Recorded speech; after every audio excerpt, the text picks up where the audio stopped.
ny zavatra rehetra moa tsy tonga ho azy fa misy antony daholo. Raha ny zava-misy eo amin'ny firenena mety ohatran'ny maro an'izay ihany ny sasany izay tsy tonga ny fidy na ihany koa mahatsiaro hoe very fanao hoe ahoana ihany fandehan'ity fiainam-pirenena ity.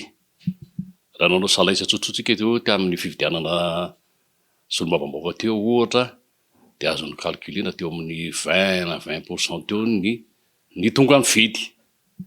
Kanefa izany zavatra zany dia mampiseho hoe ny maro anisa dia tsy mifidy, tsy fantatra hoe le politika ve ny gasy.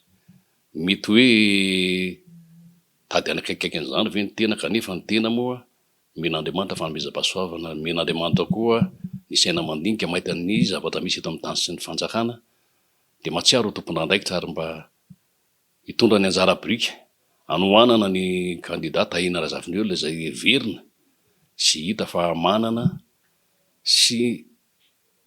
ny heritsaina, herim-batana ary ny fahalalana indrindra ny mari-pahaizana ahafahana mitondra an'izany tanàna Antananarivo izany.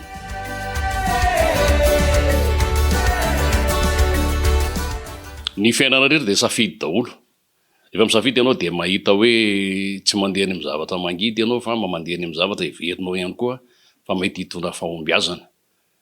Ny tian'ny ray aman-dreny izay hoe amin'ny politika koa tsy voatery hiaraka foana fa misy ihany koa ny fijerena izay mety mahasoa ny tanàna sy ny fiarahamonina satria resaka be ny tanàna ny resaka dia amabe ny tanàna zany ny tanàna no fototra iorenan'ny politika.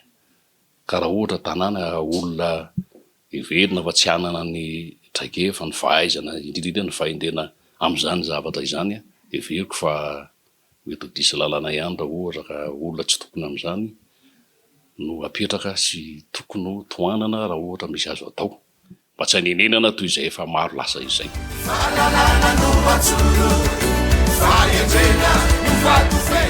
Tena marina aloha ny kandidata Aina Razafinjoelina fa ataontsika efa 20 taona nahafantarako azy ary hitako ny angany sy ny fivoarany na eo amin'ny lafiny hoe arak'asa na eo amin'ny lafiny ara-politika. Heveriko koa tanora misantatra izy raha misehatra politika zany angamba tsy azontsika ho lafiny dikan'izany raha ohatra hoe misy mendrika tokony ho tohanana ve andeha hanohana hafa indray.